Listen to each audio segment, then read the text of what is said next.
Hey guys, welcome back to another episode of the Mind Muscle Connection podcast. Today is a solo episode, and I want to talk about building muscle in a deficit. We know it can happen. I feel like at this point it's pretty much settled. I've talked about it multiple times, but there are some things that you do need to know. And so I'm going to go over what those things are. I think this episode, in episode 750, How to Build Muscle in a Deficit, will be super helpful for you.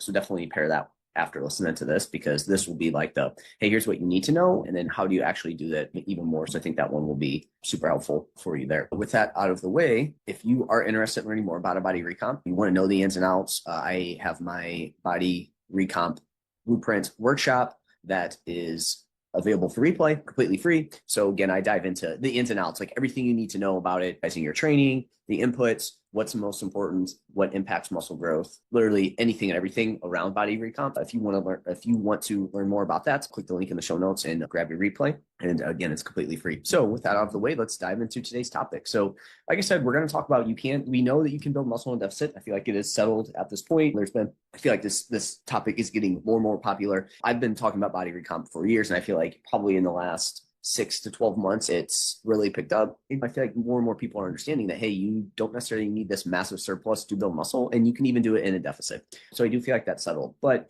there are some things that we need to know before we have this take this approach and think that it's for everyone and that it's this black or white thing. And so I think the first thing we need to do here is, one, resistance training is the primary driver. So one, you're not going to be able to protein your way to building muscle in a deficit, or in general, but definitely not in a deficit, because if we're in a deficit, we definitely need to provide that stimulus.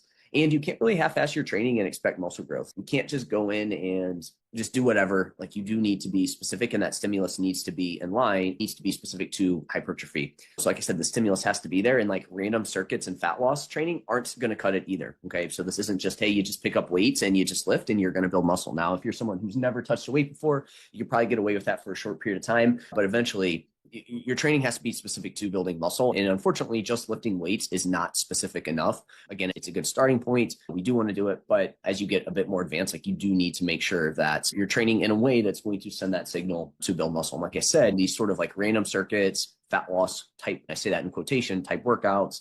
Again, I don't want to pick on any sort of class, but any sort of like group classes like that, like, I just don't think it's going to be a great stimulus for building muscle and building muscle in a deficit.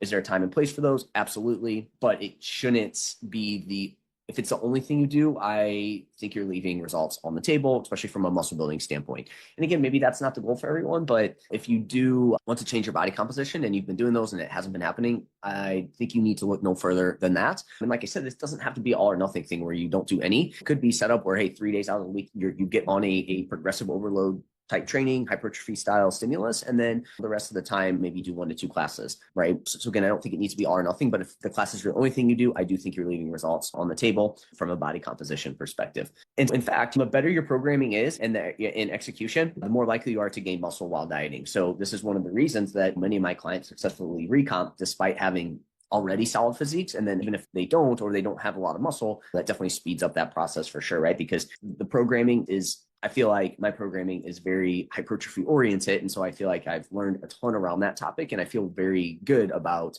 the way that training, how that training goes and what we need to do to elicit that response. And then the execution is important too, right? Because you could have the perfect program and it could be geared towards hypertrophy, but the big part of actually providing the stimulus is the execution side of things. And so getting form videos, really pushing people to make sure is in a good spot is just super important, right? And so I feel like that's why a lot of my clients end up really being able to, maybe they've spent years training, but we really dial in their programming and their execution, personalized to them. And then that's what is really the big factor here, with really increases your ability to build muscle in a deficit. So I think the takeaway with that is resistance training is the main driver. We have to do that. That has to be one of the main stimuluses of our training, is that hypertrophy training. Because if that's not there, you're already going to be fighting an uphill battle. Because a deficit, so this is my second point here, a deficit does reduce your muscle building potential. Can you build muscle in a deficit? Yes.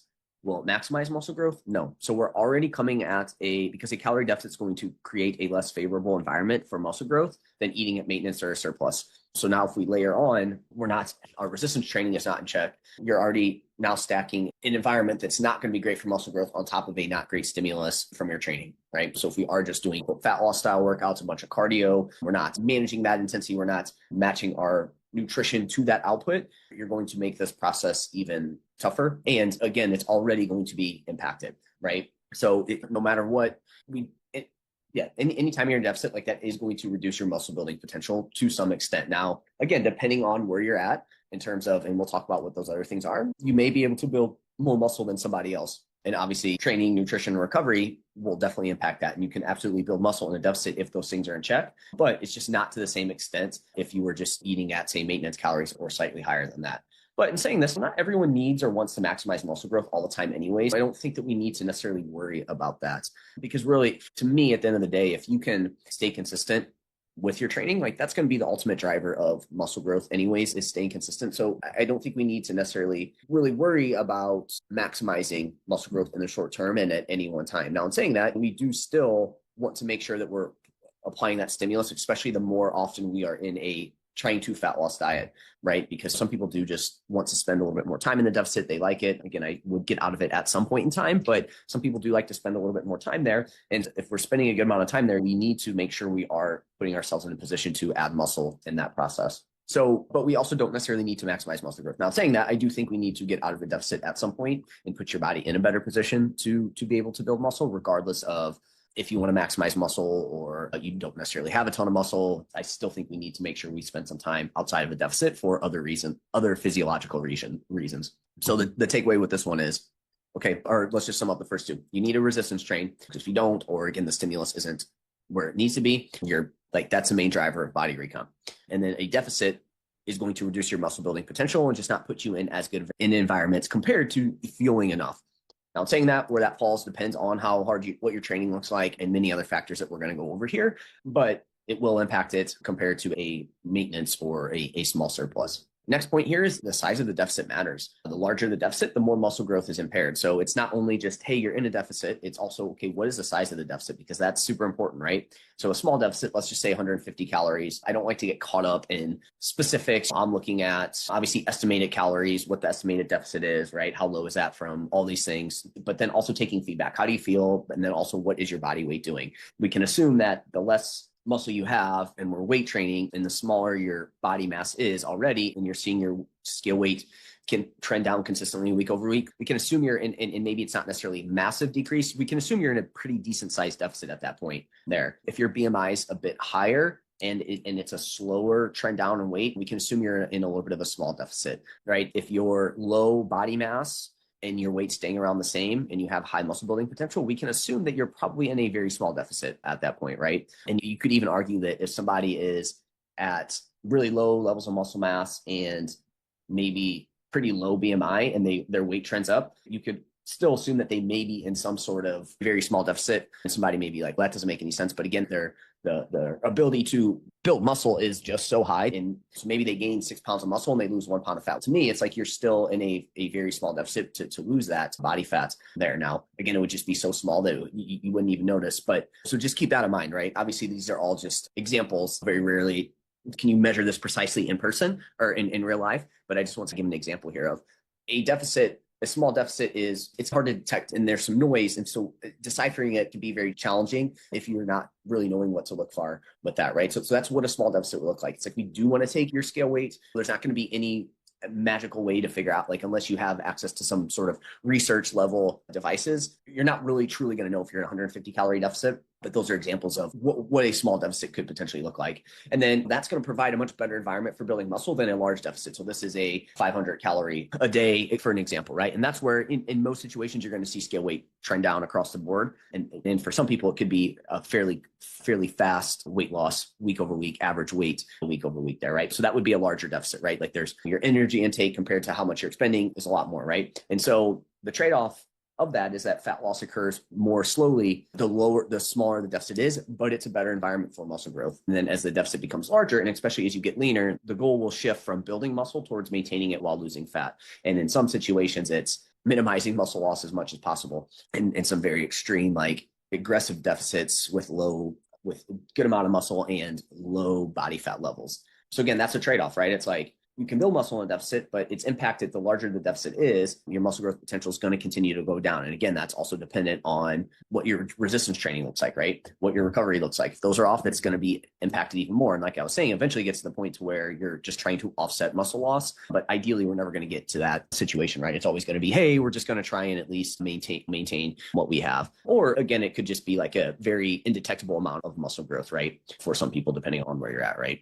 So the size of the deficit is super important. And again, you're trading one for the other. You're trading slower fat loss for more muscle growth. I think this ultimately depends on where the person is at in terms of where you want to do this. If someone's already spent a lot of time doing a lot of fat loss dieting, maybe they are quote unquote skinny fat, like you would definitely be someone I would put more in a smaller deficit, even closer to maintenance in that point, right? Where somebody that has higher body fat levels, you can start to be a little bit more aggressive with that there. But you also don't necessarily need to. It's just you would spend more time in a deficit there. So again, there's pros and cons to it. It's not a, hey, you're in a deficit, you're going to gain X amount of muscle. It's, hey, you can build muscle in a deficit, but how much you build is ultimately going to depend on how good your resistance training is and the size of the deficit. Your current amount. So the next one is your current amount of muscle mass matters. So the closer you are to your genetic potential, the slower muscle growth becomes. And so this means that the more muscle you have, you're going to have a much harder time gaining muscle during a fat loss phase than somebody who has less muscle mass than you, right? So this now starts to change.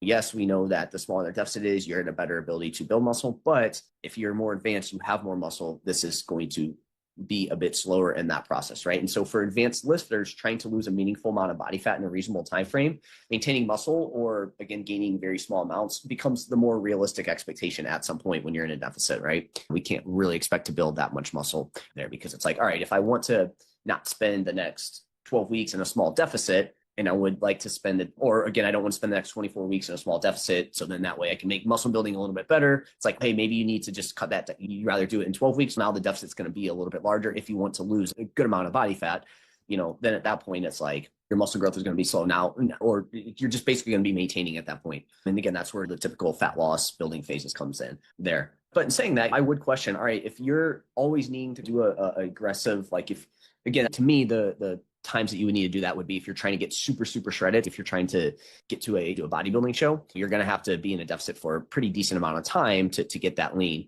And that's obviously a choice. And we know that you're not necessarily building muscle at that point, right? And that's where, at least in most situations where drugs are not involved. But to me, if you're on the flip side, you're someone who is not necessarily competing, but you do want to get lean. One, just understand the leaner you get that is ultimately a choice. Do you actually need to be that lean? Is it just vanity reasons? Which if it is, that's fine. It's just you have to understand the trade-offs of that. But I would question if you feel like you need to always lose a good amount of body fat that would take longer than say 8 to 12 weeks. I would wonder, what are you doing in the time outside of fat loss, right? That would be the kind of thing that I would look at that. But again, there's a time like somebody may be okay with a little bit slower. They do want to recomp. And so they're okay with slower fat loss for a little bit better ability to build muscle. But really, you can see where over time, this progress slows down and you eventually need to make sure you're fueling enough. So we can't always be in this deficit and build muscle. It's just like, oh, I'll just always be here. And again, it's going to slow down and it's going to get to the point to where your progress is going to be so slow for both of them that it's not worth it. And you are now needing to change your caloric intake, right? And I made the point multiple times here in the last couple episodes around my rationale for, hey, we need to still, even though we're recomping, we still need to get out of a deficit from time to time, right? I talk about that in episode 762. I talk about it in episode 730. And then I talk about it in episode 746, is bulking and cutting dead. Those would be good episodes to go and check out there to just get more detailed information on that specifically there. So again, your current amount of muscle mass matters. And we know that over time, progress is going to slow down, and eventually you need to make sure you're fueling enough at certain times throughout the year. And you can't always be here because again, things are just going to really slow down. And again, at some point for you, the more muscle you have and you want to run a fat loss phase, you just have to understand that if you do want to lose a meaningful amount of body fat in a reasonable time frame, again, in that typical 8 to 16 week kind of fat loss phase, just understand that at some point your goal is probably going to be to just maintain muscle during that time. And again, maybe you'll build a tiny amount, but that's still a big win, right? Until your kind of setup ends up looking more like the prototypical fat loss phase, building phase, et cetera, there. Okay, so my next point is your body fat levels matter as well too, right? The leaner you are, the more difficult it becomes to build muscle in deficit. So not only is it how much muscle you have, but also how lean you are. So the better your physique is, as you get leaner, it's just going to be harder to build muscle in that deficit, right? Your energy stores are low. It's just a very poor environment for building muscle. And so This is why if somebody's lean, they're not in a good position to recomp. It can still happen, but again, just think the leaner you are, and most people are a little bit higher body fat percentage than they think, so they probably have a little bit more runway here. But regardless, somebody that has more stored energy in the form of body fat, they're just going to have more energy available to be able to be in an energy deficit from a nutrition perspective and still be able to recomp and build muscle. And then obviously that is even better, and you're in an even better position if you have the less muscle you have, right? And again, you would find that in people that haven't ever focused on building muscle, have yo-yo dieted, kind of up and down with their weight, etc. So again, this is why body recomp tends to be easier in individuals carrying more body fat and progressively harder as somebody gets leaner, which again shows that if you do take the recomp approach where you're in a very small deficit for very long periods of time, again, you'll continue to lose body fat, you'll get leaner, you'll build a little bit of muscle, but like I said, eventually you're going to get to this point where you're not really going to lose any more body fat, and you're definitely not going to build muscle. So you do have to make that call eventually. But ideally, we're getting out of that way before that we get to that point anyways. And then protein still matters, right? So resistance training is the primary driver of muscle growth, but protein still needs to be high enough to support it. And this becomes even more important the leaner you are and the larger the calorie deficit is. While you can't protein your way to body recomp, it is very supportive. And if that's low, especially the leaner, you're going to be fighting an uphill battle here. So you do need to make sure your protein is high enough. And like I said, this is more important for leaner individuals with that, right? So those are the things, right? We need to make sure that one, we have resistance training. That's the primary driver that has to be in it. If we're not resistance training, we're not going to build muscle, especially in a deficit. In saying that, regardless whether we are resistance training or not, being in a deficit is going to impact muscle growth to some extent. Now, that's very dependent on everything else we went over, but it will be less of a favorable environment than maintenance or a surplus. The size of the deficit matters. It's not a black or white, hey, you're in a deficit, and if you lift, you're just going to build muscle. It does depend on how large the deficit is. I gave the examples of the smaller deficit and then the examples of the larger deficit and how that can impact things. Again, that's on the spectrum there. You're trading one for the other, essentially, in terms of the rate at which you're going to gain muscle, lose body fat. But remember, no matter what, when we're losing body fat, we're probably impacting muscle growth to some sort of extent, unless, again, you're just really low muscle, very high body fat, then you can have a lot more wiggle room. Again, current amount of muscle mass matters. So how long you've been training, how good your inputs have been. Because again, once your inputs improve and your progress improves, the ability to do both at the same time really starts to dwindle down, unfortunately. And again, like I said, your body fat levels matter as well. So your body composition coming into it is super important here. Now, in saying that, with body fat levels, one thing I didn't mention, some people do have a intervention point where it's lower than other. For some people, right? Some people may really start to run into issues. For men at 15% body fat. For women, it could be 25%. For some men, it could be, hey, you don't really run into issues till you're at 10%. So there is, and then for women, 20% or lower. There is some individual variation with that in terms of where people's physiology starts to break down and from a body fat, where they're at from a body fat perspective. And really, it's just, where's your body comfortable at? You probably could modify that slightly over time, but there's still, no matter what, is going to be that point in which you get so lean, your body's just not going to be in a spot to want to build muscle, right? Again, where that's in all other markers of low energy availability will start to pull up, regardless if you're in a deficit or not. And like I said, that is probably somewhat modifiable, but it's just not going to be something where you can just get to 2% body fat and be good if you just keep improving your habits. There's going to be that point where no matter what you do, it's just that's too lean for where your body feels good at there. And again, it's probably going to be somewhere between 18 to 20% for women, where we can modify it all the way down to that, but that's not always the case. It could be a bit higher. And then for men, about 8 to 10% body fat. But again, for some people, it may not happen. Men are likely going to be able to dip. More men are likely going to be able to dip closer to, say, 8 to 10% and be fine, versus the amount of women that are going to be able to dip lower than 20% and feel okay there. And then we know protein still matters, right? Especially the leaner you are. At the beginning, I said protein isn't the main driver, but it is still important. We need to make sure we get enough protein. And saying that, you do need to be careful that protein doesn't get so high that now you tank your carbs and your fats, because carbohydrates, I do think, are going to be important in this process as well, too, in terms of you being able to push your training at times. And then what about TRT or HRT? If hormone levels are clinically low, especially, say, testosterone, appropriately prescribed treatments like TRT may improve the overall physiological environment for training, recovery, and maintaining muscle and building muscle, right? However, once we get to these ranges, these normal physiological reference ranges, again, you could argue if you're like 300 as a male, like that's pretty low. Yeah, that is low, and that may be impacting things a bit, especially if you have symptoms. So you potentially would benefit from going a little bit higher. But once you get in that range, that 400 or 500 or higher range, and I think the high end's like maybe 1,000. Don't quote me exactly on what that is. It's not going to substantially increase muscle or strength gains from resistance training, right? Once you're in those ranges, you're good to go. Now, in saying that, once you start taking PEDs, anabolic steroids, it's a completely different situation and dramatically increases the body's anabolic potential. So it's to where you could have a lot of muscle and be in a decent sized deficit and build muscle. So it completely changes the game. So again, if your TRT is getting you, which again, TRT is supposed to get you within the physiological range, but if it gets you over, which can happen, you're definitely going to be in a better position to be able to improve these things for sure, right? And saying that, like I said, though, if you're low and then you go to normal, that is definitely going to put you in a better environment. But if you go from like within the ranges and you go a little bit higher to the high end of the range, it's not necessarily going to impact strength. Now, that's not across the board. So I'm sure somebody's like, I did this or that person did that. So yeah, it definitely could happen for sure. But generally speaking, you're not going to get this massive difference from TRT doses.